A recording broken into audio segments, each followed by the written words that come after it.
So your ma's your dad, and your dad says, Yvonne, let's get into it. Woo!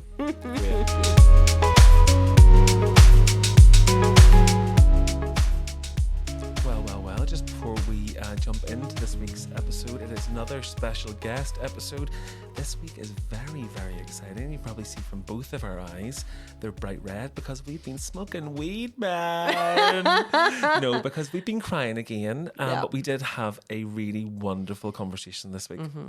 Yeah, so one of my oldest and best friends, Jonny Tiernan, visited us for a very, very special podcast. Some of you may know Jonny from running Alternative Ulster. Some of you may know him from the OES Centre, from DJing across Belfast for many years, and he's been living in Berlin the last 10 years. So we were delighted to be able to nab him while he was here celebrating the Alternative Ulster 10th birthday. 20th birthday, God. It was really fun, and hopefully you guys loved it too. As ever, let us know what the crack is, what you think. Do all your likes and comments and subscribing. Same for Jonny as well. Search Jonny Tiernan, search EXBERLINER that he's currently the editor-in-chief of, and get into that history because he is a mainstay of that whole scene. So, very lucky here, and hopefully you lot like it. Hello, beautiful people. How's it going? Welcome to our podcast. I'm called Connor. And I'm Becky. And somehow I'm not quite getting this over the last few. But we're called Another World Belfast, and we have a small message to show some love. If you've noticed, today we're here with a special guest. We're here with the lovely Jonny. Hi. Hi, Jonny. And also happy birthday, Jonny. Yeah, it's my birthday today. It's your actual birthday. Yeah. Right now. Yeah, surprise. Right now. Oh, so your birthday, it falls in line with Alternative AU? Ulster birthday. No. Oh. We shifted the date of the party. The actual birthday officially would have been in June, and we were going to do a party then, but then we decided to do it at the same time as Belfast Music Sound of Week. Music. Sound of Yes. Belfast. Sound of Belfast, of course. I The keep Sound calling of it. Music is the gay one. Yeah. We'll do that one next year. Yeah, but the Sound of Belfast program. So then we did this special celebration of it as part of that program. Gorgeous. So we were there the other night and not to sort of date ourselves because I don't know when this is going to go out, but you had a wild party at The OES Centre. the OES Centre. I don't know if you've realised this quite yet in the moments that we were speaking before, but Becky kind of does half my sentences. Okay, great. You form one complete unit. Basically, Together, yeah. Becky is her own complete unit. I I am quite the unit, Yeah, actually. exactly. She's just the extra unit, and then So I'm sort of like a wee halfer. A wee bolt on. Yeah, I think You're it's... also a complete unit, just in different parts that sometimes just Rebecca just has to be like, I'll just click them together. Yeah, you know, exactly. Yes, Yeah. it's often I'm just like, what am I I'm like a talking conduit. about? It's Yes. this is like you know those don't do drugs kind of campaigns. Yeah. It's sort of like the Dare campaign. It's very that sort of the modern version of that. I was that child that started smoking weed when I was 14, 15. Yeah. And I just can't quite Sometimes find the words. find the words. But yes, so we were there the other night. We were out for Alternative Ulster's 20th birthday. And it doesn't fall in line with your birthday. But did you do anything? You were here for that, but did you do anything also for your actual birthday? This is what I'm doing This for is my what we're birthday, guys. doing. This is my birthday right now. And we're going for lunch No, we as well. had this morning. Yeah, went for a run along the coast at Bangor West, just a little small 1 kilometre run. I seen video of that, and it looked horrific. Yeah, we're currently in another storm at the minute. Yeah, so like Romy and I were in the car watching sheets of rain. Hey, Romy. Like sheets. You know when you can just hear the waves. Whoosh, and we're like, Yeah. I'm like, there's no way we're running in this. That is insane. But because we're here, why don't we take a look at the coast? You know, it's nice there. Yeah. So. And as we were about to walk in, and we were like, we're actually that's bollocks. Can I swear? Yeah. Anyway, Oh, yeah. so we were. Yeah, I was Whatever like, you want. we started running, so we're running towards where the steps are, and there was a young guy in shorts and t-shirt running the other way, and he's like, enjoy. And then we just kept running, and it was like, okay, light, and we keep running. So then we actually did a run. We just kept going, but it was actually quite nice. Are your birthdays Brisk. now? Are they different? Are your birthdays now different the Queen? to birth? Well, you have multiple birthdays, like Yeah. you have Yeah. like the Queen.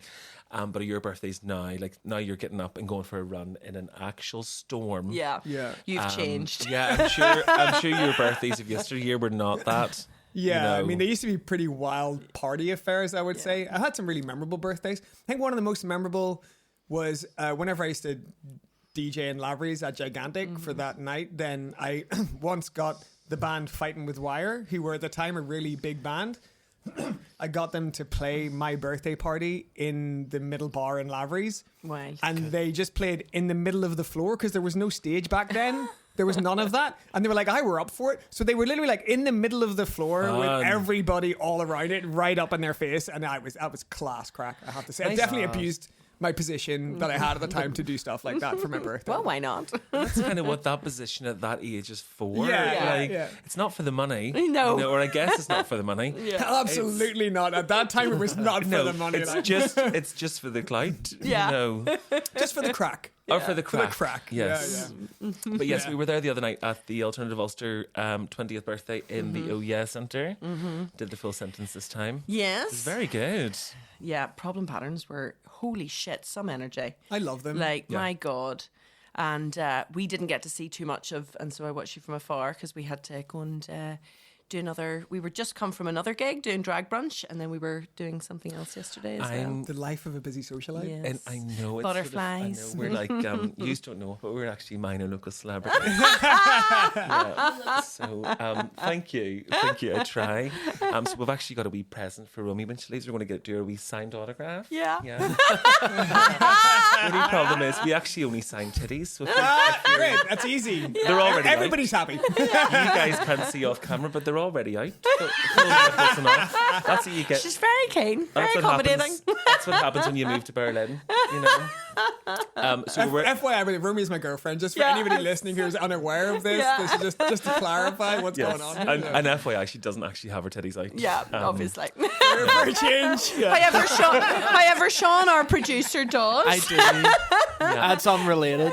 Hi, Sean, as well. Darling. How's it going? What's a crack? Very excited. We're very, very good. Full disclosure, just before this, we will actually get to where I was trying to go with Alternative Ulster and the 20th birthday. We will get there. Yeah. But just before, sort of full disclosure for everyone, Seán actually made us cry today. Yeah. Yeah, he actually made us cry today. Totes emotion. We filmed a few podcasts today, and we had a wee bit of a cry in between. So Seán's still, you should see him. He looks like he's got really severe allergies. I do too, to be fair. Either that or that he's just did a big bong. Both are true. I think both are true, plus we've been gurning. So yeah, exactly. But we're here for the emotional vulnerability in this podcast anyway. yes. Well, I wish you could have made it the other night, Seán, because it was very, very Yeah, good. it was very special.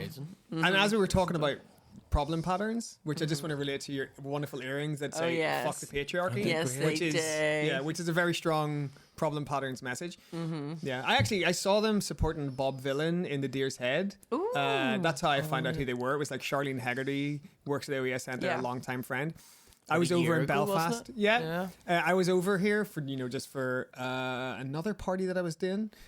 And then, she's like, I've got a ticket for this gig. One spare, it's sold out. Do you want to come along? And I was like, yeah, sure. And for this Bob Villain. Do you know Bob Villain? No. They're kind of like, they're from London. They're kind of a bit like Rage Against the Machine style, full on anarchist punk working class message. It's really been in good. the news this week, actually. Oh, yeah? For like a big rant, against some of like the left-leaning bands that like Idols and Sleaford Mods and stuff who have came out and like not really there's been statements made about like the conflict in the Middle East at the moment, and Bob Villain was sort of calling out bands who apparently are like political but being very non-vocal about it. Good on them. So very behind the scenes, there's a lot of that. In fairness, artists that like that's their style, it's their thing, it's what they put out there. But when it actually comes, it can be performative. Yeah, when it comes to actually standing up, sometimes people are a little bit fearful for. Yeah, I suppose their maybe financial security or their deals that are coming up or who they're signed with or. And again, interestingly, to relate to problem patterns, they have a song about that called Poverty Tourists or Poverty Tourism, where they talk about these bands that pretend that they're working class to have clout. Sleaford Mods was one of them, and someone from the crowd shouted, "Sleaford frauds!" Oh, nice! And they were like, "I'll steal that." That was really good. But yeah, they have a song about this people that pretend to be working class to. And especially in like like a punk scene, because like the most punk thing that you can do is ruthlessly be yourself and say whatever the fuck it is that you need to say in the moment. And you can be anyone to enter that. It's not just that you have to be working class, that you've had to have that kind of like stereotypical struggle that you can, that we have. It's this, our message is that no matter like where you are in life or how much money you're making or what's going on, how successful you appear, life is fucking really hard for kind of everyone, you know, and to then think that actually you've had it harder because of whatever else sometimes is it sort of comes along with a bit of misinformation, you and know? it can be invalidating for people's mental health as well, where people, you know, have that whole trope around like, oh well, such and such has it harder than me, therefore I don't have a right to feel the way I feel. And it's like, no, that's bullshit. You know, like no matter whether you're crying in a Rolls Royce or a whatever, you're whatever you're dealing with is still real. 100%. You know, the human experience is still real. Totally right. I'm going to relate this to problem patterns again. I love my it. callbacks, but I mean, Part of our host, Johnny, would you come on? Very handy. But part of what I loved when I saw Problem Patterns supporting, I'd never heard of this band before, but the message that they put out there, this like strongly feminist, really like thought through, well put together lyrics, you know, like the things that they stand for and how they're I don't know what the song is called, but they're talking about how they have to, when they walk home from the party, they have to, you know, Place their keys through their fingers. use their keys like I was taught knives. that as a 12-year-old. You know, and they talk about what it's like to be a woman or someone that identifies as a woman, and the struggles that entails, and puts that across in their songs. And I was like, I just had never heard anyone doing it in that way before. Obviously, there is a great history of, you know, the rat girl movement and these female punks. But I hope that the way that Problem Patterns do it, the context that they put it in, how they place it in this current moment, is unlike anything that I'd heard, even in Berlin. Berlin's a really right-on city. Maybe it's because Problem Patterns are from Belfast. I relate to it more. Yeah. But just like that message, I was like, that's fucking amazing. Yeah. That is amazing. So when it came to doing the Alternative Ulster Party, so whenever we were around, we were like, our thing was about promoting new Northern Irish music. You know, we were really pushing new bands. That was the whole point of what we did. You know, is to celebrate. I mean, we did celebrate part of the history, but it was all about the scene and what was going on. So then it was when we were doing the parties, like, well, we want Problem Patterns. You know, it's not about, you know, doing all these old bands. Alternative Ulster was about promoting new talent. Totally. So then I was like, well, we should put Problem Patterns on. Yeah. And because they're like, to me, one of the best new bands from Northern Ireland, and we should push them. So anyway, Fuck yeah. Love There's it. something about women shouting that Yes. is like, but Sean's like, yes, yes. Also, remember, Sean is part of Search Party. We always say, like, you should go on and look for a Search thank Party you. band Thanks for the in the plug. background as well. I have Search Party never. Animal. Maybe you should host, and you should. So Johnny's our new host. Maybe you should come on for these. Maybe you should come on for these conversations, because I have never felt so unequipped. well, so Ill-equipped for I can tell you part conversation. of this though. So the fun fact is, Alternative Ulster started as a radio show in 2002. So Yes. Alternative Ulster wasn't a magazine to begin with. It was a radio show. So for a year and a half, we did it as a radio show. Fun fact as well as Alternative Ulster, we started Electronic Ulster, which was a radio show that Becky hosted. Yes, Oh, we're having a there's full circle moment here. Many a kitchen at 6 a.m. has heard this story. Yeah. Johnny. Whenever I start to hear this story, I just go out for a fag. I'm done with that. However, our watchers, our listeners may not have heard it. No, And not then- to not talk Yeah. about it. Sorry. But I started to tell Sean this story just actually, spat and then we coffee over went. myself, Oh, guys, dear. You're right. And we I just laughed and I put That's good. Spitting coffee is a good laughter. place. Yeah. Well, I started to tell Sean a bit of this story actually, and then realised, oh no, hang on, we should tell this story. And I it's called weird. ice. Yeah, Connor called Yeah. ice, but it's so mad to me to be able to, because I've told this story even about the full circle moment of us doing a podcast, because I've like thinking of the last time I did something like this was. And I was trying to calculate it. It was over 20 years ago that we did it. Because obviously FAU's having its 20th magazine anniversary. But we were doing all of that. Like, I remembered I was coming back from Ibiza. From my first time I did a summer in Ibiza. And you had said to me, there's a party happening in a skate park. I don't know whether you remember this detail. Do you remember? You were like, right, I'm going to pick you up at your house at like 7 o'clock or whatever. And I was ready. And there was like a transit van outside. And I don't even know who was driving, where we were going, what the crack was. But and it wasn't like there was seating in the back of the transit van. We were just like being thrown around the back of a transit van. Yeah. And we got into this van and I was telling you all about, well, whenever I was in Ibiza, I was writing articles, doing reviews of nights in exchange for guest list tickets to various nights and stuff. And I was like, Johnny, I really, really enjoyed it. Like, you know, I'd love to get into doing something a bit more like that. And you were like, well, I have this idea. I was thinking, because Alternative Ulster is a bit more sort of rock and guitar music, I would love to do something a bit more in the dance scene. Would you be interested in doing that? I was like, okay, shitting myself in Technicolor about the idea of it. And then that led to like 2 years of us like having this. It was supposed to be me. You were very good. You kept on being like, right, Becky, come on, you can do it by yourself. You can do it by yourself, or you can get somebody else on to co-host. And I'm like, but I don't know what I'm going to fuck up pressing the buttons and doing the thing, managing the actual controls of it and stuff. So you did like 9 out of 10 at least shows with me. I think Christina Graham came along and did some as well. But and actually that was where I was going to say this another week. It was with Christina Graham, which was where I learned the don't talk beforehand bit. Because whenever you're recording something like this, something like a podcast or whatever, whenever you do the hi, how are yous beforehand, you'll give away all of that sort of energy in advance. And I remember her coming in and just like really taking it very seriously, just being like, not saying even hello. And I was like, all right, bitch, like, that's a bit much, but actually it was for really good reason. And she told me about it afterwards. But yeah, we ended up like having, and it was a good couple of years that we did it for. And I remember, like, there's still people now that, like, will talk about it, like Roysta. Do you remember we used to play Roysta all the time? Yeah. Lee actually lives, like, round the corner from us now. I loved Roysta when I was in school. Yeah, like, what I always remember, like, Jazz Mag and the Hedgerow was one of the tracks. And, like, oh, my God, just, like... what was his one? Albert Dock or Albert... Probably more like Albert Cock. I was thinking probably Albert Cock, I guess. Yeah, but like, I remember playing, and people who are like fucking massive now, like, oh God, I've just forgotten the name of the DJ I'm thinking of. Anyway, we were able to platform and play like loads of new producers. Like I remember like a remix of Manu Chao, which I still absolutely did that as like Quinn. our theme. Yeah, Stephen Quinn. Yeah. Yes, exactly. Space Dimension controller. Yeah, Jack.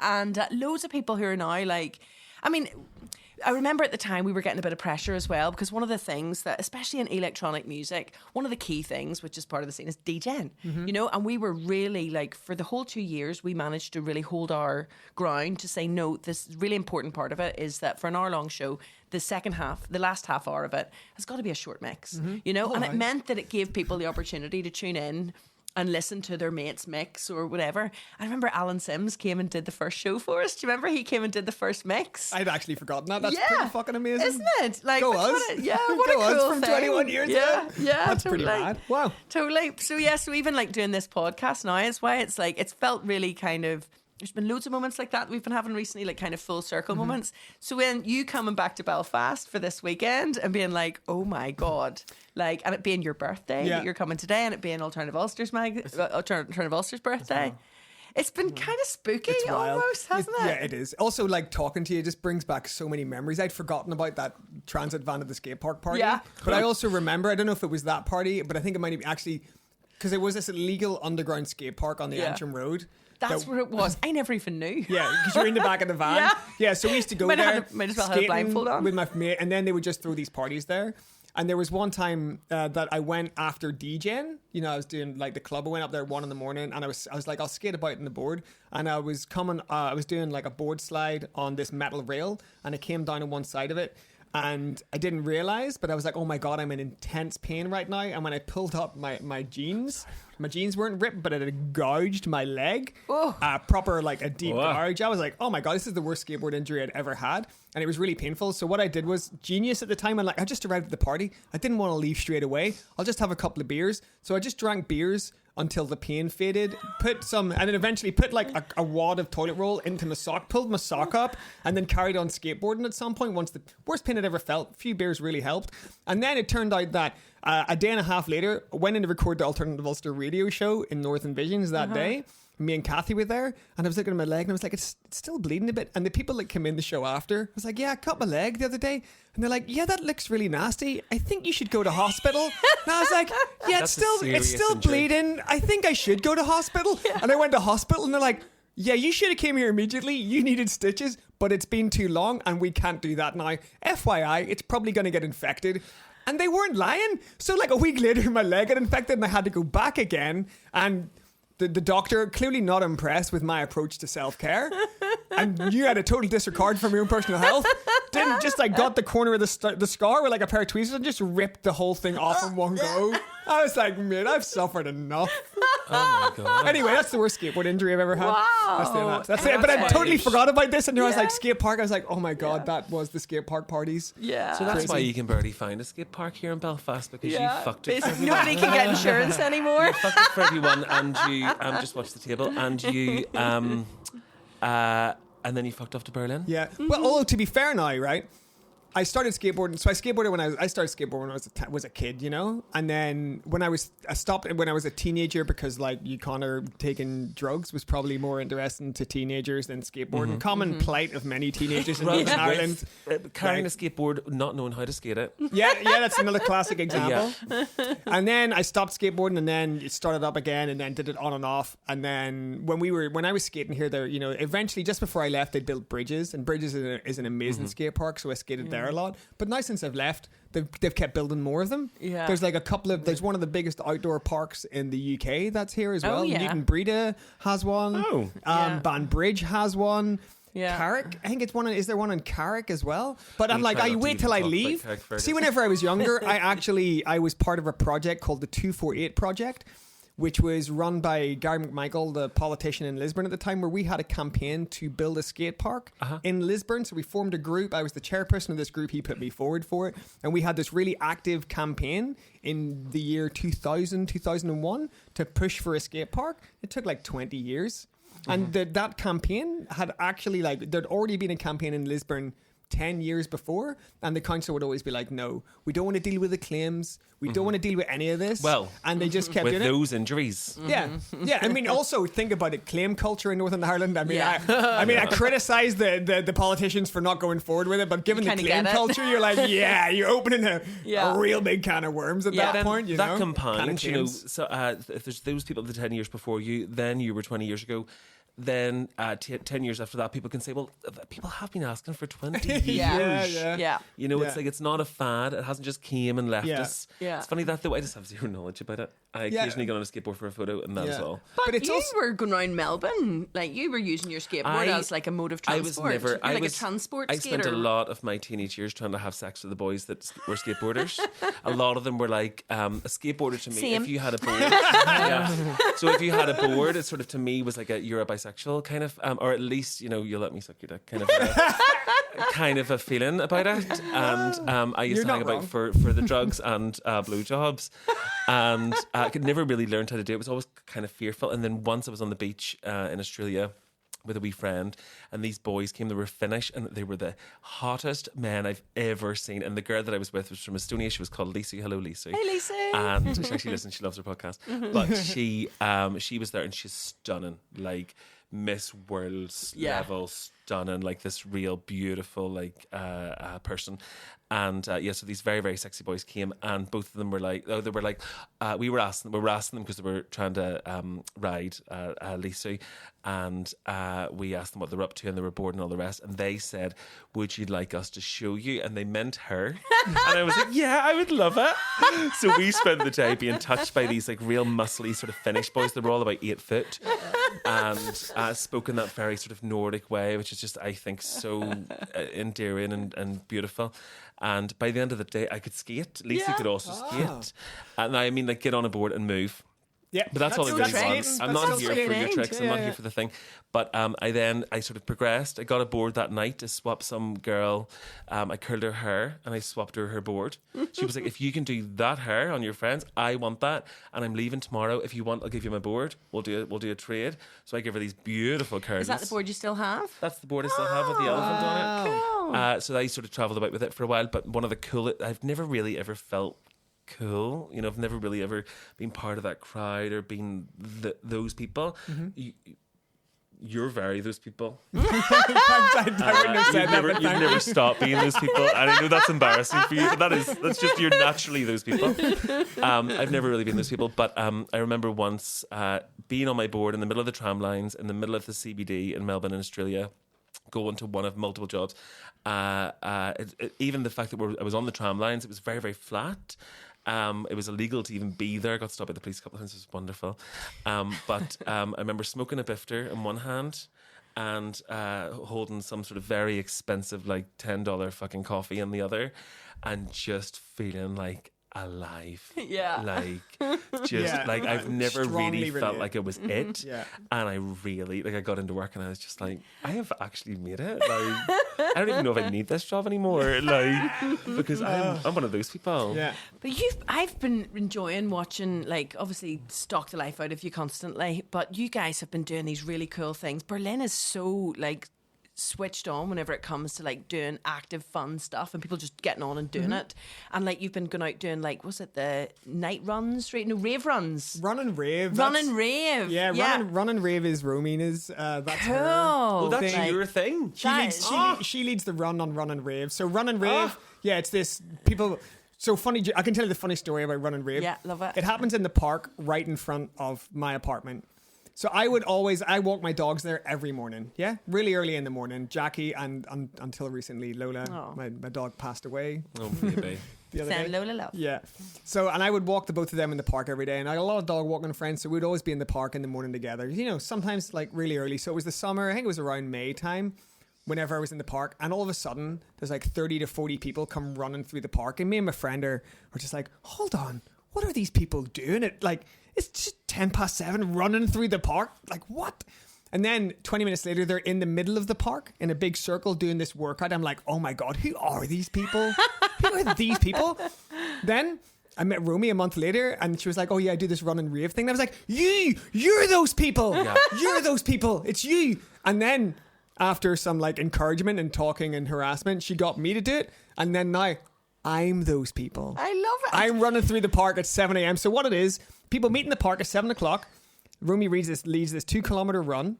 And then you have like a workout, and then you have a really nice breakfast, and there's some DJ sets. And it was the last one there on Thursday. Oh, it's 7 in the morning. It's not 7, in the evening. no, a.m. Oh. a.m. I'm like, who You're gets a up at psycho. What Right, a way but- to start a day.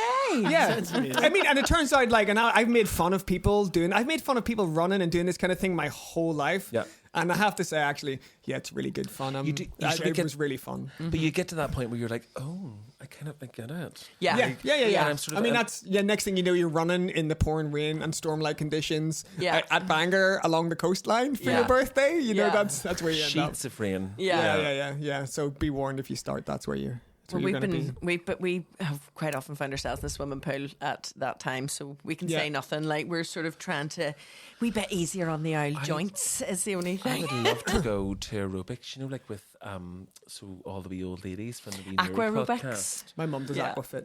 I would love to do that, but I think I've got to think about my titties, and I don't want to. I would love to. You don't want to make people feel bad that their titties aren't as spectacular Oh, as you should yours. see them. I mean, I They're can see really that. good. Like, I mean, They're good. I wouldn't want people to feel bad either. They're a handful. You know? Yeah. Yeah. No, you but want it's to just boost because- people's self-esteem. You don't Well, want them to they're look at a you and be like, I handful. want to be that Exactly. Well, man. they're a handful, but the rule is, if you touch them, I kick you out of bed. But what you want is touch, to you do. can touch them all you want, but Yeah. if some bloke I was sleeping with touches my nipples, they're out. But what you want is to be able to do aqua aerobics in a pool that is tall enough that you can be bouncing so Yes. that they're not jiggling above the water. Yes, but or- you're so tall that there isn't a pool really Or to that'll live do in a that. world where I can wear a swimsuit, like a really nice. Yeah, you know, and one of those like like the swimming caps that has the flowers on it, like the women from the 'cause I 50s. know Like my granny always had one of them. middle-aged, and down where we go, mostly middle-class women. Yeah, we go to the Olympia. Are just kind of like my it's really our perfect sort of Sweet combination spot. and sweet spot. Like there's just something about the energy of that, you know. It's sort of, and it's funny because if people in the world do it to queer people, especially to gay people, this like it's such an innuendo. It's actually that is. But if homophobia. it's a woman between 50 Oh, and she's 80 and they're like, oh, I love the gays, And you can then it's basically- somehow fine, you know? You can basically say anything you want, and it's funny, Yeah. or it's like a bit rude. Yeah. You know, like Like, I'm oh, gonna go it's and a get bit a coffee. risque. Like, oh, you're getting a A coffee. bit of blue. Yeah. A bit of blue. There's something about that. So I want to connect with those ladies because they're always lovely in the changing rooms. Yeah. Rave and run. I think Run and rave. Run and rave. Run and rave. I think run and rave sounds good because it's 2K. Yeah. That's like a warm up. Yeah. That's Yeah, not yeah. like this Yeah, yeah. kill or Yeah. run. You know. Yeah. 2K, but no K. That's Yeah, the thing. 2K without K. Well, yeah. So, but anyway, to answer your question, you're saying about doing these cool things Yeah. in Berlin. I suppose because I don't know because we've talked about alternative Ulster, but people listening or watching, hi guys, might not know what Alternative Ulster was. True. Yeah. Or- So let's yeah, give them an rewind it, explanation. yeah. So Alternative Ulster was a music magazine, started out as a radio show, and then it was a music and culture magazine that promoted Northern Irish music, and we did it, and culture at large and on a broader scale, and we did that by using international bands on the cover and featuring them, and then featuring the Northern Irish bands alongside them in the exact same way. So photograph them in the same way, interview them in the same way, presented them in the same way, because we had this idea that culture from Northern Ireland is as good as anywhere else in the world, but we had this complex where we think, oh, we're not London, so Notions. therefore, and we're like, and our thoughts were, the music from here is as good as anywhere else. It's just that it doesn't have the platform and the exposure, so let's provide that platform and the exposure. And it turned out that lots of other people, liked that Went idea. pretty well. It went pretty well. Yeah, it won the magazine. It was massive. It was, yeah. It won Magazine of the Year in its first year. It won the IPRBT Northern Ireland Magazine of the Year award in its first year. So that was a pretty amazing achievement for year one. And then, it eventually became like a UK and Ireland distributed. So we distributed across. It started out Northern Ireland, then UK and Ireland. We used to be Alternative Ulster, rebranded as AU, and then it became like quite popular everywhere. But yeah. Well, it used to be full Alternative Ulster. Yeah, and then it became AU. Because I remember it's the very sexy AU the logo. You have you have a little badge. I have actually, do you know what? I tried to find it to bring, but I have one of the little AU pin badges that you put up on your social recently. Yeah. I have an AU sticker, which still has the back on it. I'm not sticking it to anything. Yeah. I actually have a Lola magazine sticker as well, which is on the back cool. of my monitor in work. So it's like on kind of a permanent place. Yeah. But go ahead. No, so what I was going to say, so that was my whole way of saying, so that was what I was invested in Northern Ireland, was promoting Northern Ireland culture and Irish culture through Alternative Ulster. And that's what I did here for, 10 years, including the radio show and 81 issues of the magazine before that stopped. And now in Berlin, so to relate Berlin to Belfast, and one of the differences that was there is that Belfast is great. It's always evolving. It's always emerging. And it's always developing, and it's great to see things happening here. But activities like Run and Rave, maybe Run and Rave would be a success in Northern Ireland, I think so. But I think that in Berlin, because it's got so many people, and there's so many people who are interested in different kinds of culture, it provides this. It's two things. It's the fact that people are interested in these things means that so many different types of culture can thrive and can succeed and can exist, and that's everything. There's so many different types of art, so many different types of music, so many different cultural expressions and cultural forms, and there's enough people to actually sustain these things. And I think in Northern Ireland, we have enough, and it's great. But what would be really good is, for example, if the government would put more money into the arts and realize that this is one of the best things about this country, and it needs to be invested in and celebrated. I mean, the reason why Berlin is a cultural capital in the world right now is because that's where the artists are. That's why people go there. It's not an accident. It also has dark history, which is something else that Northern Ireland has. But Berlin is a city that's built on culture. Think about the club culture, the music scene, the art scene. That's what it's built on. And I think it'd be really good if in Northern Ireland the politicians could realise that that's what we can do for also for young people. I learned from Smitty. We went on a city hall tour, Romy and I. When we arrived on Friday. And by a pure fluke, so we did the tour of the hall, and then I left the tour to go to use the toilet, not realizing that when you leave the tour to use the toilet, they won't let you back on it. So I'm a bit austere. Right? So I couldn't rejoin the tour. It's probably so people don't keep disappearing and replacing whatever. So I was like, phone Romy and says, like, I'm stuck downstairs here. And at that time, so then all of a sudden, Smitty, Brian Smith. Brian Smith comes walking down the corridor. I'm like, all right, Smitty, how you doing? So it's really funny to me that I'm in City Hall. And so Smitty is a counsellor, for people that don't know, an amazing guy. Yeah, he's lovely. So I stopped to chat with him, and I'm like, I just got kicked off the tour. And Smitty was like, oh, sure, I'll take you on it. I can go anywhere here. I was like, it's all right. The tour just finished. So Romy then came down, and we had a good chat with him. And he told us about the work that they're doing there. I mean, Smitty should be mayor one day. I'm saying this right now. Brian Smith for mayor. There's only 3 Green Party councillors in City Hall, so they'll only ever vote so the DUP will only elect a DUP mayor, you know? They won't elect, but they should be like, you know what? They should all agree that Smitty should be mayor, all the parties, and they should make him mayor. I agree. I think that nobody would challenge The that. campaign really, starts in here, terms right? of the people. Yeah. Smitty for mayor. So we were talking to him, and he was telling us all the projects they're working on. He's such an inspiring guy. He's really down to earth, like really of the people. So much time for him. But he also said that half of the population of Northern Ireland is under 25, right? And what are people under 25 interested in? They're interested in culture and doing shit, right? We heard a mad statistic not that long ago that there's 17,000 young people leave here every year to go study. Wow. 11,000 of them never come back. Do you know? And that's part of the reason is why, because they're like, well, they go and see the grass is greener. They go and see other cities where there is actually investment. There is like really exciting shit happening. Although I realised that I can now speak about this. Now, it's not like a big announcement or anything like that, because we'll have already announced it by the time this comes out. But one of the things that Belfast is doing, to tell you, last year, there's an investment coming out called Belfast 2024. And we were supposed to be, there was a bid that was going to be to make Belfast part of European City of Culture. And then, of course, we left Europe. So instead of just putting that money back into other things, they realised the value of culture, basically off what you're saying.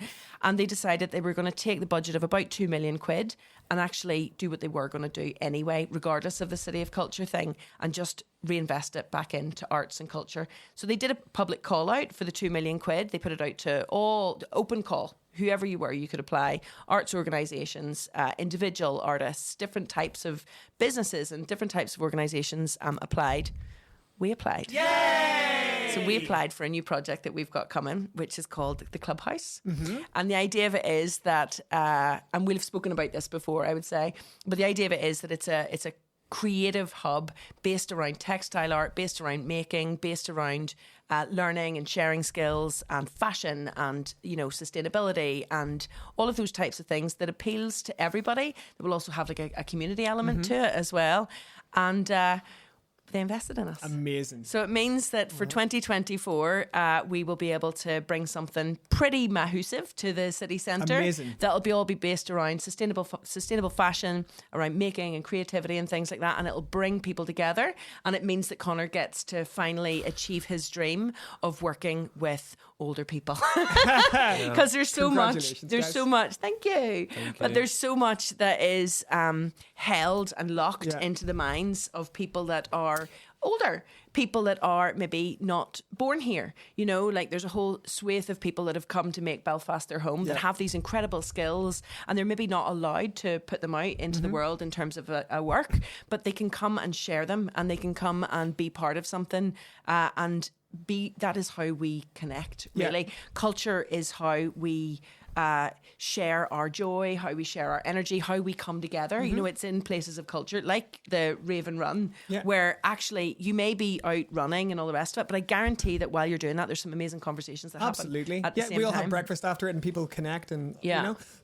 And this idea, what you're talking about of like doing something in the city centre and with a place, that is amazing. Like that is the opportunity that Northern Ireland has right now, because in these spaces that you create, this is where, you know, you say this is where people connect, where ideas are shared, you know, where communities are formed, and that's how things change, you know, through those experiences. And to relate to Berlin again, the reason why Berlin is the way it is today is when the wall came down, there was a lot of vacant space available, and all of the artists moved into it. That's what happened. People opened up clubs, all of that, and that's the foundation on which Berlin is built. And it is that moment, you know, whenever the wall came down, all the people left the DDR, the former East, and all these people came in and filled those gaps. And in Northern Ireland, right now, and in Belfast, I see the same gaps. If you look in the city centre, the retail is dying. Like there isn't, I mean, the high street is dead. So and what's there is just these anonymous big brands that you see in every single city centre. So I look at them like, lucky. And I'm like, you know what? Then these are spaces that could be this filled by culture. Why not have cultural centres, art centres, music venues, you know, community centres, and just let people go in and fill them and see what happens. You know, you're going to attract your crowd of people and your own kind of people to there. Someone else can do it for, you know, another community. So you could just have all of these centers and all these places doing this stuff. I mean, and then like think about it everything builds up around that, right? Everybody's involved. They see ways they can be involved, and they get inspired by the work you do and do the work themselves, you know? It's like the OES Centre that you played a big part in. Yeah. That was 100%. part of an area that was pretty questionable, Yeah. and that you maybe wouldn't have really went near. It was probably cheap enough to acquire or to at least set up sort of shop in, and it's now became a real... It's an icon of the city. Yeah, a real mainstay within that sort of cultural scene, you know. And having this community space where you can go in and drop in and meet people and make connections. So at the Alternative Ulster party the other night, we met a guy called Colin who is over here from Canada. I think it was his granddad or his uncle had a house on Ashley Avenue, and they've passed away, so he's over fixing it up. Saw the party on Facebook and came because of that. Cool. You know, and I'm like, that's so cool. But then and he's a DJ and produces music, and I'm like, he didn't know what the OES Centre was. I'm like, well, this is the place you need to be. Come back in here anytime, talk to somebody, and you'll be connected to other people. So they have these places where people can just drop in from nowhere. They've been here for 2 days, and then you can be like, come back here, meet some people, make connections, you know. And I think that and having those spaces, and I've seen that, like when I lived here, I've seen that happen randomly, where people would be here on a trip and they would end up at a house party and they'd make all of these friends, and then they were like, I love it here, I'm going to move here. So people would end up living here, you know, from Canada, you know, from the US, you know, from Devon, from England, and because they were lucky enough to meet someone. And you know how it is here, everybody's really friendly. Do you know who you need to talk to? And everybody's instantly like, I'll help you, I'll connect, right? And that's happening randomly. Imagine if you had spaces where literally are set up to do that, where people can come in. You're like, come in, be connected, be part of a community, have that. I mean, that would really change so much. Unless you're exposed to that type of thing and those type of people, you're not going to get involved in that type of culture. Exactly. And just what you were about to say about young people as well, like there's such a lack of performance spaces. And practice spaces. And practice spaces in Northern Ireland as a whole, but in Belfast, for the size of the population and the amount of spaces there is for young people to experience art, like there and to perform and the make art. So like that's a massive thing for young people that turn 18, you know, and they start to be able to go out. They haven't been exposed to art yet, so they're not going. Their first instinct isn't to be, I'm going to get involved in a local gig, or I'm going to go to the theatre, I'm going to go, it's, right, I'm going to go to Limelight and, you know, there's still a big drinking. There's a big divide with that as well. There's like this whole mentality of like, oh, that's not for me. Do you know? Because it's you like haven't experienced it. Exactly, because it tends to be like, you know, there is a big divide. You know, there's like often like a big paywall even as well, and like you understand, like people need to be paid and like gigs need to charge in and things like that as well. But I think that that's where the role of like a government or a council comes in to provide more stuff that is free at the point of use, you know, that people can then come and experience something different and be inspired to get involved. Yeah. But also, like, one of the biggest problems, and this is the last ever issue of Alternative Ulster was called Last Orders, and it was calling time on the licensing laws in Northern Ireland. True. And what I thought about at the time, so opening up a new bar or a venue here is so prohibitively expensive and so difficult to do because they have the surrender principle for bar licenses. For people that don't know, the surrender principle means they don't create new bar licenses. There is a finite number of them. This dates back to like the turn of the 19th century or something, the 20th, when there were social problems in Northern Ireland and they limited the number of bar licenses. So I wonder you can't, why there were social problems. so you can. They still exist today, don't they? They solved that problem, didn't they? Well, that worked that Great one job. out, didn't it? Oh, nice one, guys. That's why the Irish like to drink. So you can't create a new bar license. You can only get a bar license when someone closes their bar and then you get their bar. Imagine if it was that way with hairdressers. Do you want to open a hairdresser? You can't. You got to wait till they close down. Complete madness. But what it means then, it's those bar licenses become so expensive to buy when they change hands that only if you're existing, if you have a lot of money to begin with, or you're part, you know, this is why Bill Woolsey, he's a great bar owner, right? But he owns so many of the bars because he becomes the only person that can afford them. And then we can't create new bars, so you can't create new spaces. So there's like a limited number and a finite number of spaces. Where's the growth in that? If we had a change in the licensing laws, even for small venues, 150 capacity, you can have a bar. Imagine if you guys could have a bar and you can have, because drinking, whether you like it or not, mechanism. Yeah, whether you like it or not, drinking is an integral part of Northern Ireland culture, social culture, going out culture. It mightn't might not necessarily be the best way, but that is the way it is.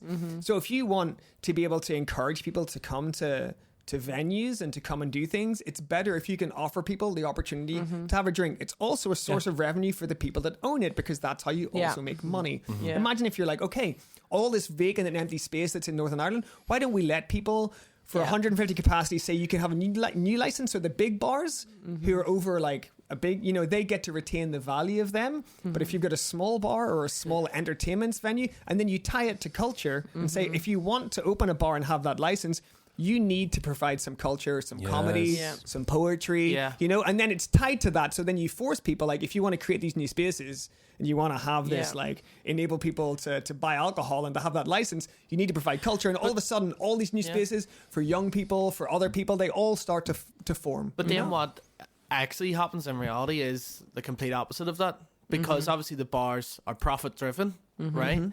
And because then we have, like, not encourage the culture of embracing arts, going to gigs, whatever else.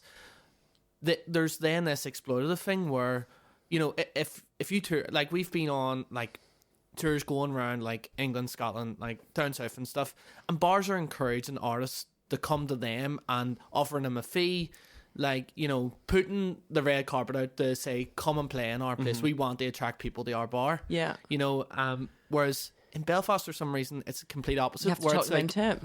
Yes, and you have to pay this extortionate fee to actually hire out the bar. And it's like, right, well, if you're going to make your money back, it's on you to bring people here. It's not, this is our bar, and you're like benefiting us by bringing people here. And I get it. Capitalism. It's because they are definitely fucking afraid of someone hiring out the bar for a night and nobody fucking comes. So they have to say, right, well, we have to give you a fee because nobody comes, we have to cover ourselves. Like, think whenever you go to another city in another country, and you find a wee place, and the wee place is almost like a family run something. It could be a taverna, or it could be like this like cool little music bar, or it could be anything, but there's many small places that you can go to, and there's much more of a warm feeling. There's much more like, I don't know, there's like there's more of a human face attached to them as well, because it's almost just like, oh, will we open a bar? Yeah, let's do it. And then those are the places that you want to go and sit in. And then there's like I don't know, there's like, then you can bounce to the next place, and then maybe they'll put out some food at like 4:00 or something, because they're, it's the culture to do that. And it also means that then people will go to places for like a couple, because even like the prices are maybe a wee bit more sort of reasonable, or because there's more of a culture to go out and do it, and there's less of a right, if you're going out, you're getting fully tanked, and then now you can't get a taxi home if you want to do that.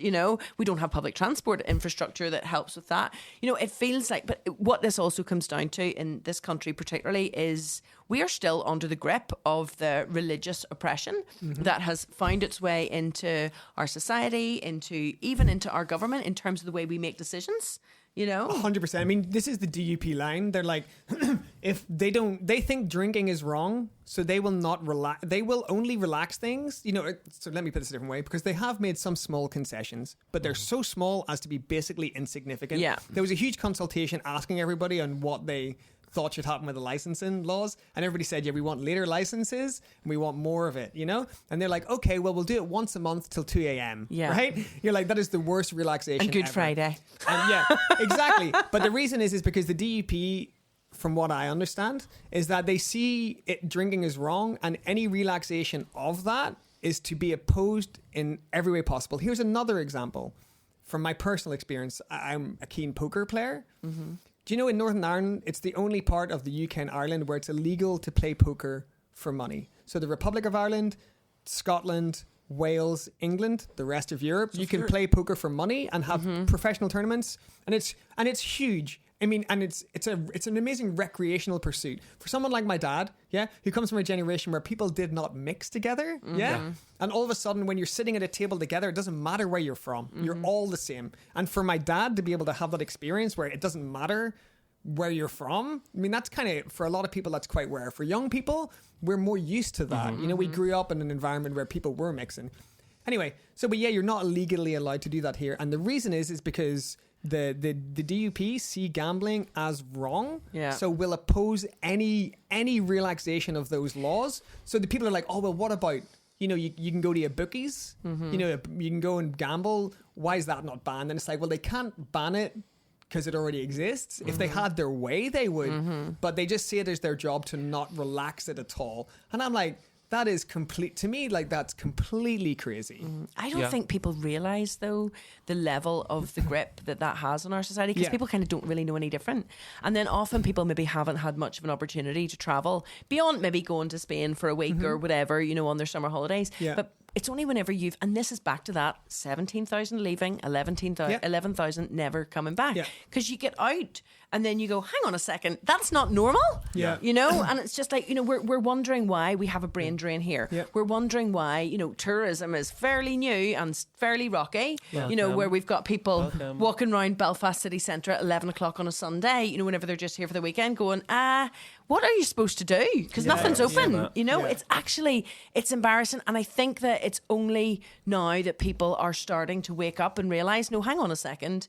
This is a small group of people who have had like these traditional, you know, based in religion and quite an extremist religious perspective that now has leaked its way into our government, into things like licensing, into things like how we experience retail, into how people can actually make their own money if they want to, if they own a restaurant or a club or whatever. You know, so many of those things are just, they're from the past, and that's where they should be left. You know, you want to make things the rest of same as the rest of the UK.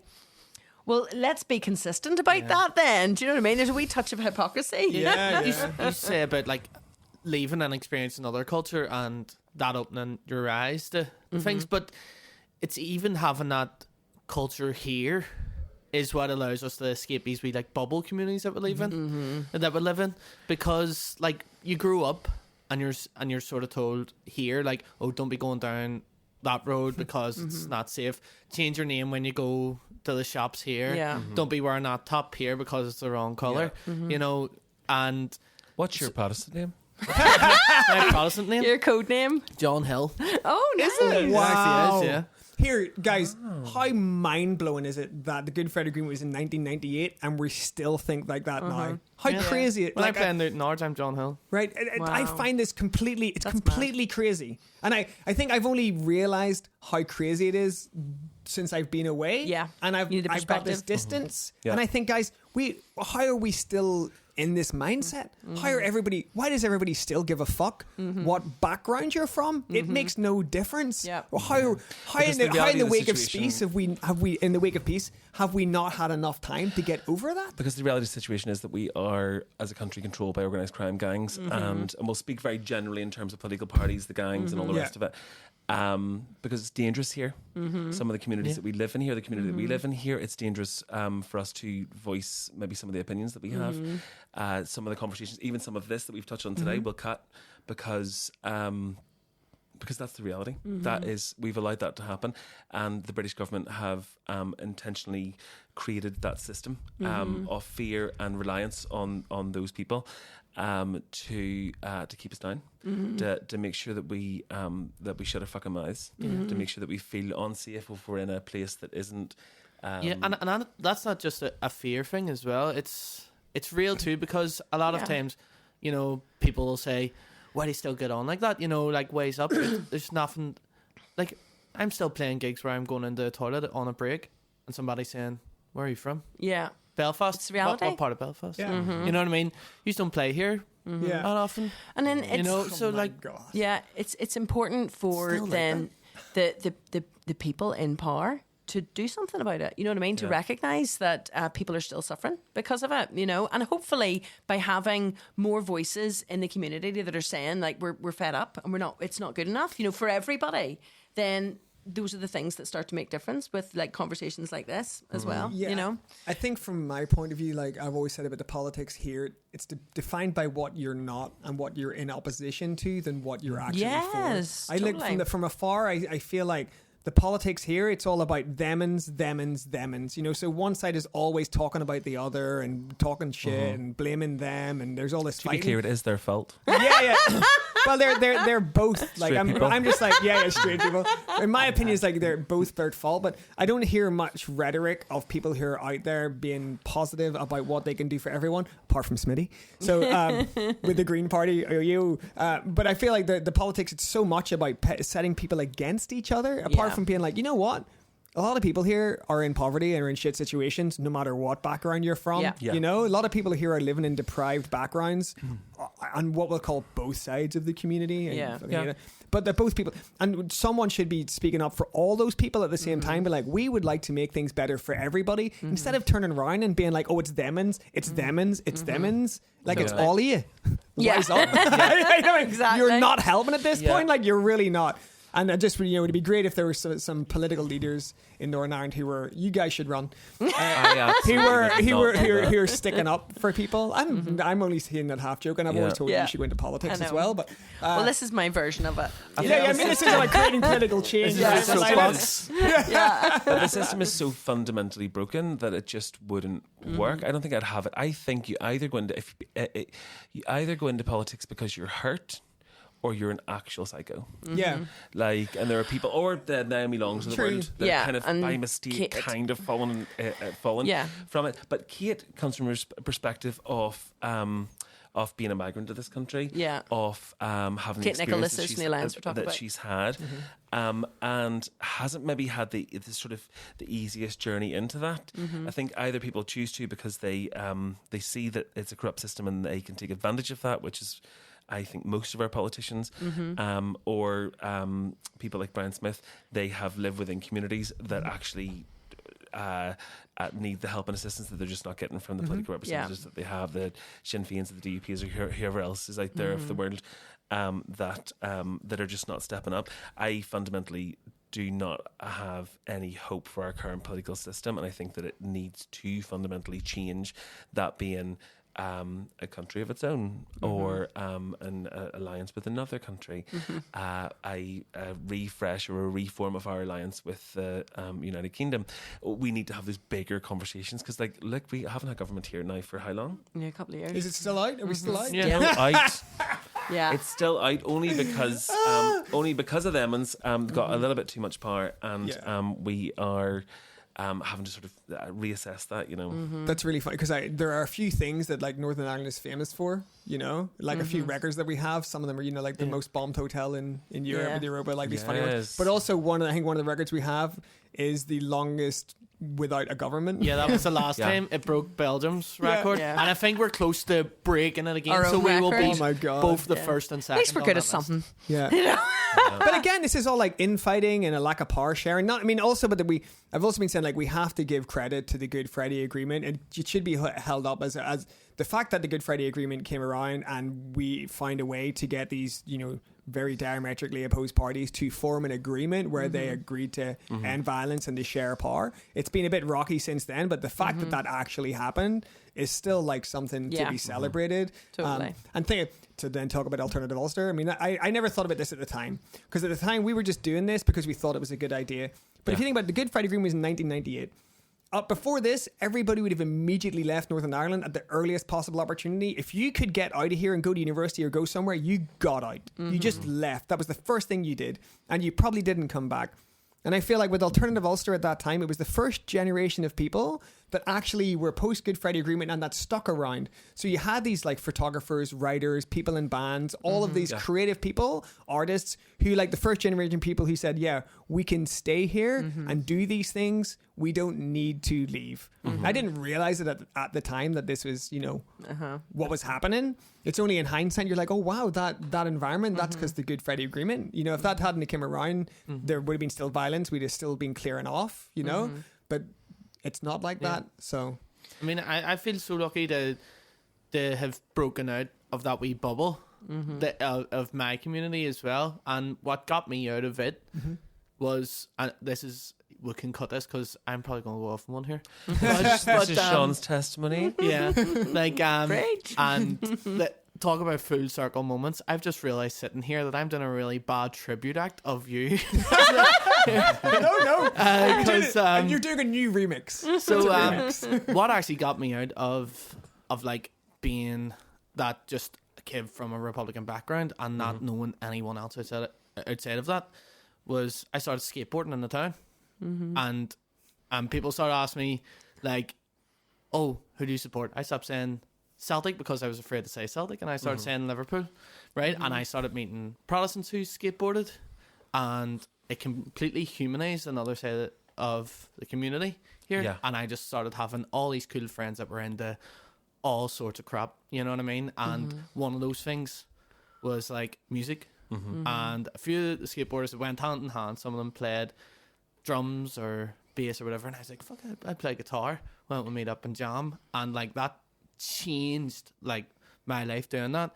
And not only that, then I would have so we were early, like, you know, kids playing music together in a band, and we would have been here in Blackstaff, like jamming with each other, and other bands being about. We've heard names of some of the big lads, you know, that would be like the 20 used to practice in that room down there, and we would have been in after them, like Midnight Transmission, stuff like that, and we looked up to them, and I would have read AU and stuff like that, and then Good Vibrations, the movie came out, and next minute Terry Hooley was my fucking idol, you know, and I wanted to be that, and we started playing music, and next minute I didn't actually give a fuck about my band, I just loved music from here.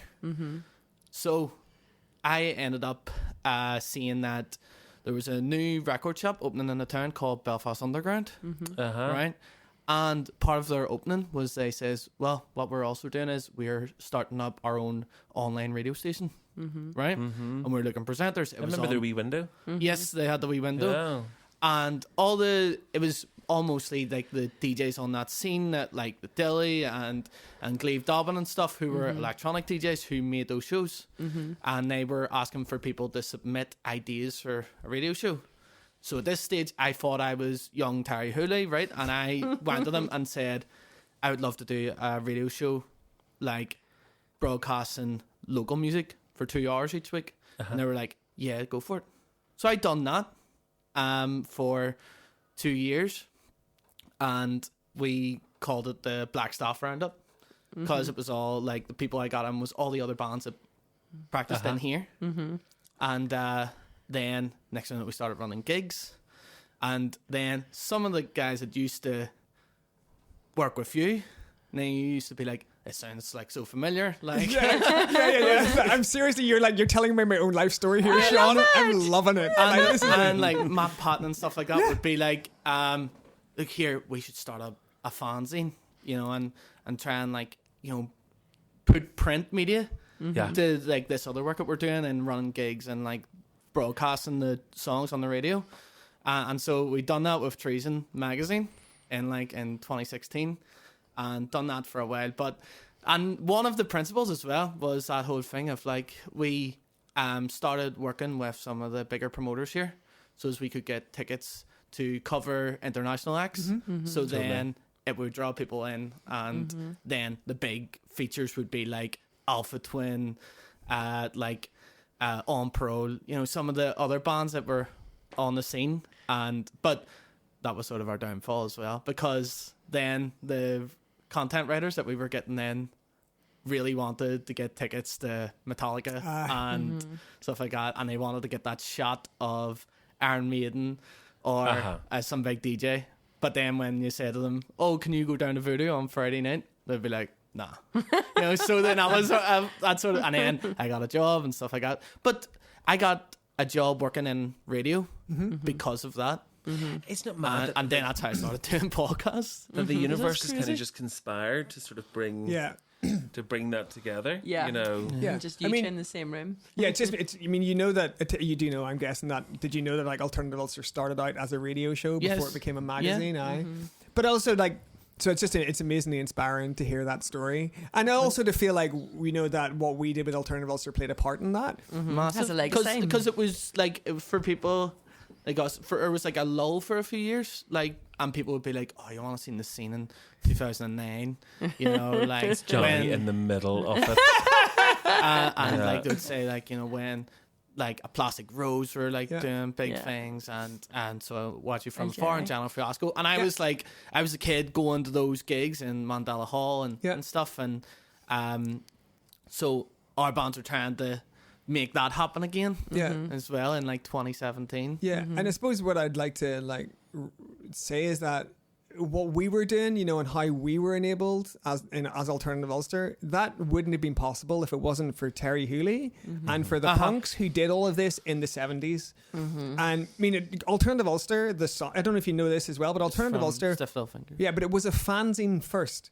Alternative Ulster started life as a fanzine. I didn't know this until we were doing the first issue of Alternative Ulster magazine, and I was talking to Jake Burns from Stiff Little Fingers for our first cover interview, and it turned out that the song was actually written as a flexi disc for Alternative Ulster fanzine at the time. So yeah, Alternative Ulster was a fanzine started by Gavin Martin, no longer with us, sadly passed away.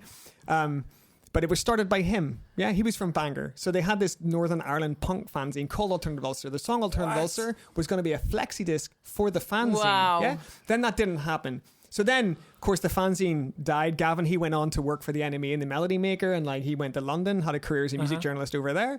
And then the song became a big hit, right? And then the song, funny thing about the song as well, whenever I was interviewing Jake about this, I learned that, and also watching Good Vibrations, you'll know this from watching the movie, that they made all the sleeves by hand. So at the time they were folding it, and they said, you know, John Peel played Alternative Ulster on the radio, and like the orders went through the roof, you know.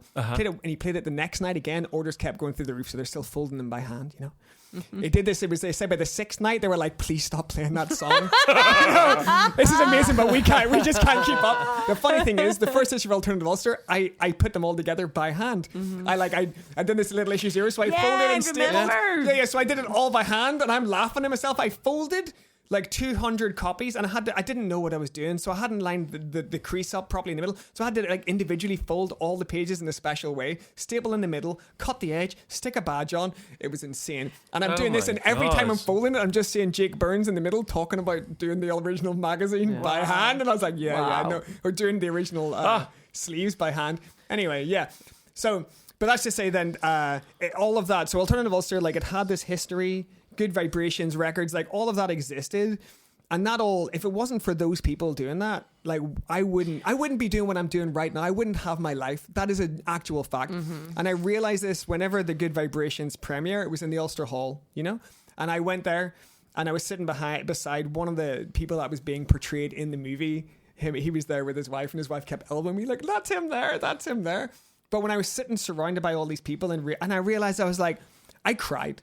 Yeah. Because I realized what they went through and what they did at that time. You know, the idea that like when the Troubles were really in full scale, that they were doing gigs in the Heart Bar, they were putting out records here, you know, in the middle of all that.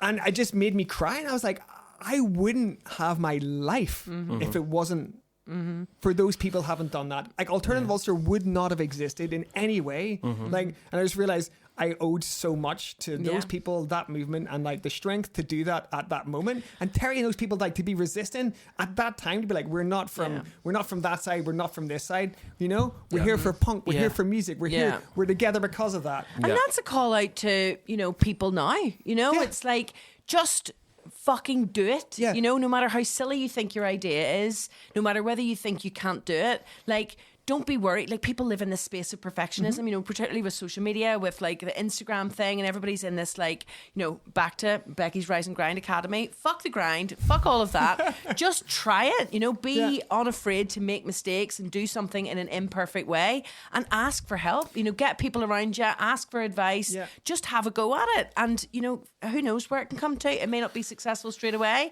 but just keep throwing that at the wall. Like, on that note, whenever my dad, one time he took me, you know, whenever I started the Alternative Ulster radio show, which was just exactly like you started, you know, it was just Northern Ireland bands. I'm talking to Seán, by the way, for everybody that's listening to the podcast. It's just, the original idea was just to play Northern Irish bands on the radio to do this show, you know, and it was just very small to begin with. It just started, and my dad was dropping me to Northern Visions with my box of CDs, and he turned around to me and says, you know, like, son, from small acorns, big trees grow.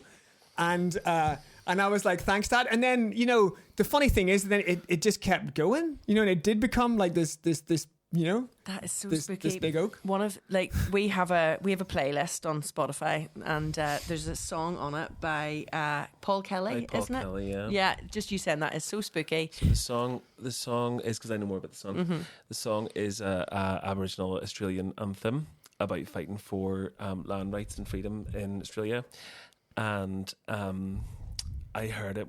This makes me so emotional.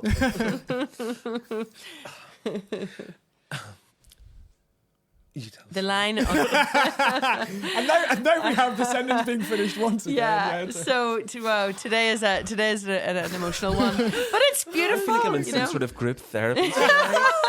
It's really beautiful though, but the song title is From Little Things Big Things Grow. And Yeah. like we put it on our playlist because Connor heard it many years ago in Australia while at a protest for Aboriginal rights. Yeah. And it really meant something to him then. And it stayed with us in our journey of what we've been doing. And we just turned 6 just on Saturday there, or had our 6th birthday. And that song has always been on this playlist. We started this playlist like whenever we went to Ibiza all those years ago with the idea that sooner or later we'll have a space where we'll need a playlist. So we'll just start gathering all of our favourite songs over the years. And that was one that Connor put on there.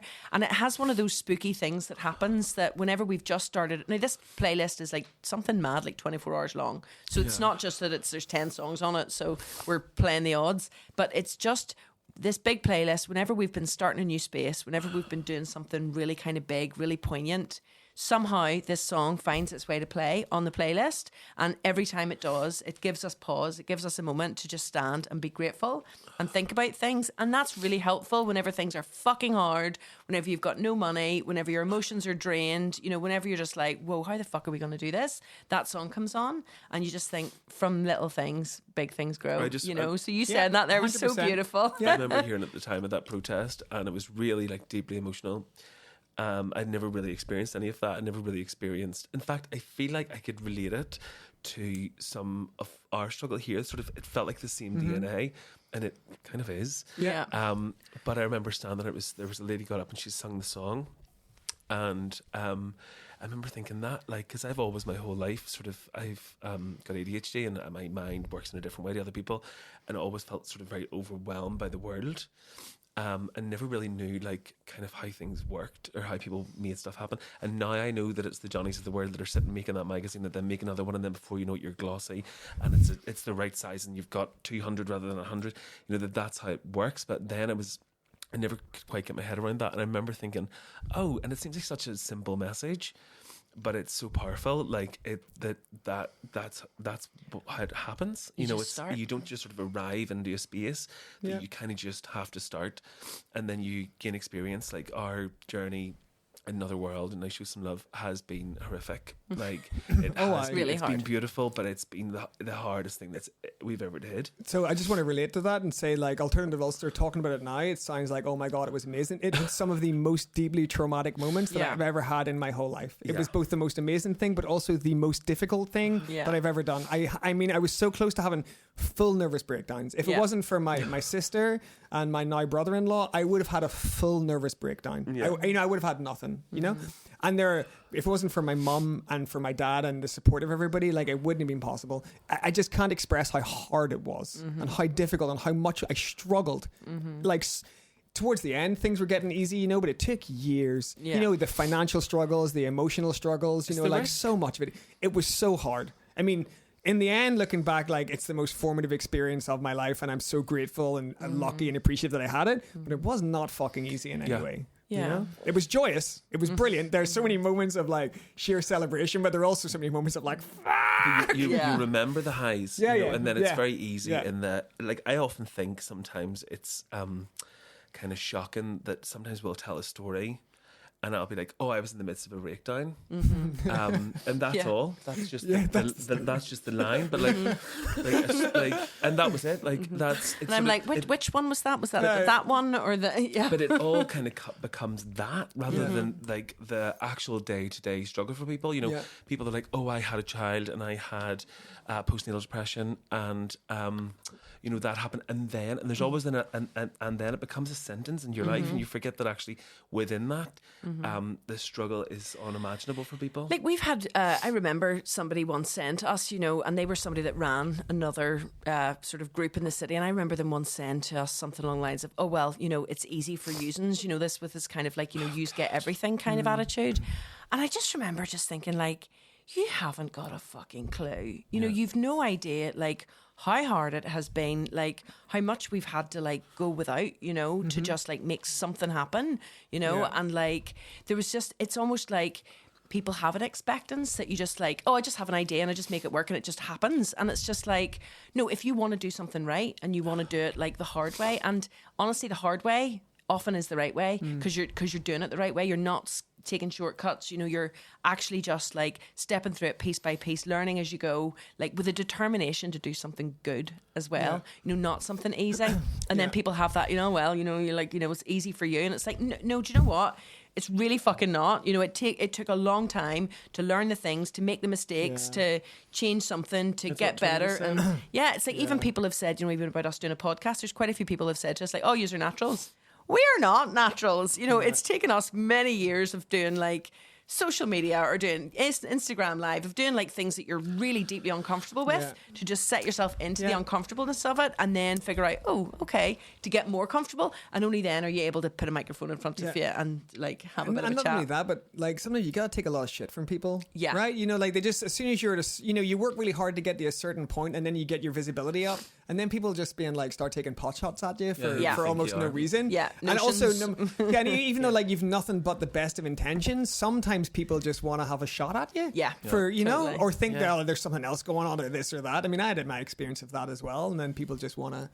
I think especially within the third sector, within the charity sector, there's this kind of impression like, that it's somehow a scam. Somehow, what's in it for you? Oh yeah, the amount of people who like in the early days of Alternative Ulster thought I was creaming it in cash. Like or like I got loads of money from my parents, and I was like, they had you're working money. 80 hours a week for gig tickets. Yeah, I'm like, I've got no money here, guys. What money are you talking about? Like, actually, I'm paying for this. And what are you on about? And they're like, oh, you're living the life. I'm like, of what? Living on beans? Like, is that life you're talking about? Yeah. And then you have to, you build that reputation that people are envious of, and then take pot shots, like you say, at. But actually then that comes with a crippling anxiety that maybe that's all you're worth, and maybe you're attached to for you it's like you're attached to the magazine, and for me years ago was I'm attached to the fashion shows and to the shoots, and is my worth then attached to, because people would say it to you like you're only as good as your last shoot, and I'm like where's the place for mistakes? I used to think to myself, I once got an image published in Vogue Italia, and I used to think to myself that was my peak, and that I'm so emotional today. But I remember in our early days having to have that conversation with Connor about peaks. It's like, no.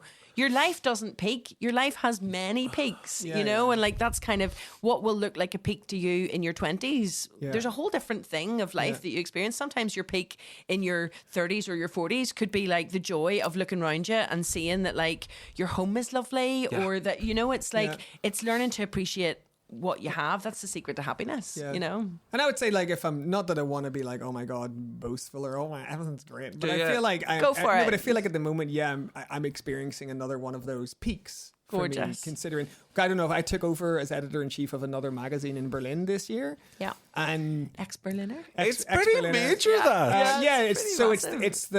It's been around for 21 years. I'm the second editor-in-chief they've ever had. Wow. Yes, and it is Germany's largest English language magazine.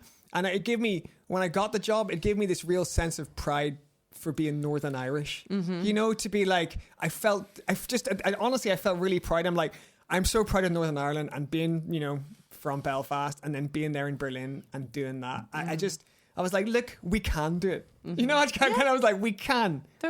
We can go to, the cultural capital of the world and end up running a magazine there. Like, don't let anybody tell you if you're from Northern Ireland that you can't do amazing things. Exactly. And I felt really proud. But we're very proud of you. Yeah. And we're very proud that you came back and decided to do this podcast with us on your birthday. Do you want to know, like, can I tell you one of my dreams as well? That maybe we can help. I talked to this about Smitty too when I was talking to Smitty for mayor earlier. I'd said that my dream since I've been living in Belfast living in Berlin is I want there to be a sister relationship between Belfast and Berlin. I want a cultural exchange between these two cities because I think we share a lot of similarities. They're both like post-traumatized, post-conflict cities that have had to, in some sense, rebuild themselves. We both have this history of walls.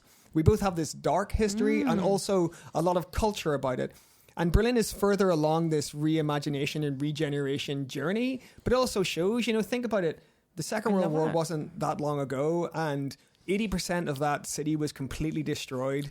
And they have rebuilt that, and it's like from the dirt, flowers grow. And I feel like in Belfast right now, with where things have got to in terms of the deprivation that we all experience in the community, it's at a point now where we can do, and it's a post-traumatized city. I don't think people realize how fucking weird it is that we have a wall in Belfast and in other places in Northern Ireland, and that things are so separate. It is just not normal. Yeah, and I feel like we can learn from Berlin, and see how they've regenerated that city. But I also feel like Berlin could learn from Belfast and how we are here, and about how we form communities, how we treat each other, how friendly we are, and how open we are. And I think actually Berlin could benefit from a bit of that. So my dream is that we get some sort of cultural exchange. For example, we get bands from Belfast to visit Berlin. We get bands from Berlin to visit Belfast. We swap songs. We collaborate. The same thing with artists. We get artists to come over here. Use some of the vacant space we have to get artists from Berlin to come here, create art, create a show, and actually like have some of this swap. And we get our people from here to do the same thing, to go to Berlin, to experience what life is like there, to see how the culture is, to see how things work. And then together we can, help push each other forward. Called in like a schools an exchange program. Cultural exchange. I love it. Yeah. I really do. I mean, so like for you guys smart. as well, then for you to be like come over to Berlin, spend a bit of time there, see how things work, see how projects work, talk to other people, see what projects could come here and do a project here with you. Well, that trip that the council gives us a bit of money as part of that funding to go and research and develop things. We booked some flights and went to London, Stockholm and Amsterdam to go to very specific projects to learn more about what we're going to do in the future. But Berlin is so far up that list. If the council are watching and you want to give us some more money to go to Berlin, we'll spend the weekend. Yeah. We'll go to Berghain, we'll get rid and silly, and then we'll come back and give you a report. Yeah.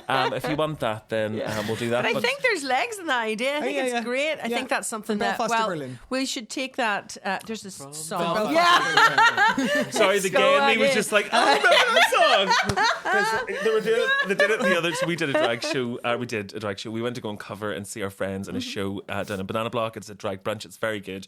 But they did that song by fuck knows who they're called. But I swear they're probably like German. Yeah. But it's that from, and it's also Talon to somewhere else. Yeah. I actually hold that song in the same category because you're talking about your bands and your coolness, and I'm lost. But I'm like, them ones that did Eurovision. Did you ever hear Skitch? Did you ever hear Skitch that do Flying the Flag? Same, the same way that they sort of put together their song, same level of camp. That Becky hates it, but I love to play that song in the house. Yeah, like really loud. And I have a level, and that's sort of. Sometimes I'll hyper focus on something, and it will just get played for like a month. Yeah, and that has been one of those songs to the point of where you were just like, Connor, we can never play Skitch. Right, ever it's in again. my head now. Yeah. But I think we should definitely give some thought to that and put it out to the world and work on it ourselves as well. Really, I would, because what I thought would be great is, because I think that again with Northern Ireland, like so much of the world doesn't really know what the culture is from here or what it's like. It's hard for people to get exposure and to break out of here. So I think it would be really cool. And I also still believe that the culture from Northern Ireland is every bit as good as anywhere else in the world. So what I would love would be if in Berlin, then we could do like a small event or like festival, showcase where we can get like DJs, producers, musicians, artists, etc., writers, and then get them to come to Berlin and do an event where we show, look, Belfast is a great place. Well, we will speak to Erica and the team at the Belfast City Council Culture team and see if we can make some movements on that, maybe for 2025. because there's quite a showcase happening in Get your money 2024. out. Yeah. Get your money out, and we'll get over there. Yeah. It's I think as well, people who have created things in the past and have did it with no funding, same for us, can make projects happen, can hustle. bring people together, can hustle. It's not that we're working with some national organization that just does that and is used to spending millions of dollars. It's getting it done and doing it with value and actually bringing, like you say, Making it meaningful. And fun. And then on that note, like, to like, not to, but to inspire people in a way, you know, or because I was always inspired by the song Alternative Ulster and the lyrics of Alternative Ulster and about, you know, if you want to do something, if you want to make a change. This is actually how the idea for Alternative Ulster, for doing the radio show, I had that before I had the name. The whole idea was about doing something different in Northern Ireland, you know, just doing it. And then I heard the song and I was like, that song, that says everything about what we're doing here, you know? And the lyrics are grab it, change it, it's yours. You know? It's about get out there, do it. Just do it. Just get out there, do it. You can do it. Yeah. Just make the change, be the change you want to see. Just grab it, go for it. Fuck, it's like interviewing Gandhi. I know, I love it. Oh my God, you fucked up As to they Berlin. say. And I'm like, because for me, this is going to be weird, but it's like Good Vibrations. It's like Terry Hooley as well. It's like Alternative Ulster. It's just an idea, you know. Like Good Vibrations is an idea, you know. And it's like these ideas. The idea is just about getting out there and doing something. Just get out there and do it. It may become big. It might not. It doesn't matter. It'll be good doing it in and of itself. And sometimes they'll be big, sometimes they won't. But the actual just doing of it, just get out there, do it. Just grab it, change it. Cheers. Oh, Love it. Oh, Johnny, that has been so enjoyable. I love the fact that we've had a conversation and recorded it as well. Yeah. Like, it's wonderful. Tthank you so much listen, for having me on. It's been awesome. No, it's been I feel like we lovely. could just be. I mean, we could sit here all day. We Like, could. I think Seán we does could. just have to go home. At Yeah, some poor Seán has Well, like got we'll to continue edit over all lunch, this stay now. here forever. Yes, but we're gonna. We'll go and have some food. We'll celebrate Yes. your birthday and we'll get to know all the behind the scenes goss. Yes, Yeah. exactly. But yes, thank you so much for listening or for watching. And make sure to subscribe, to like, to tell your Ring the friends, bell. ring the bell, do all of the things, and show some love. Bye. Bye.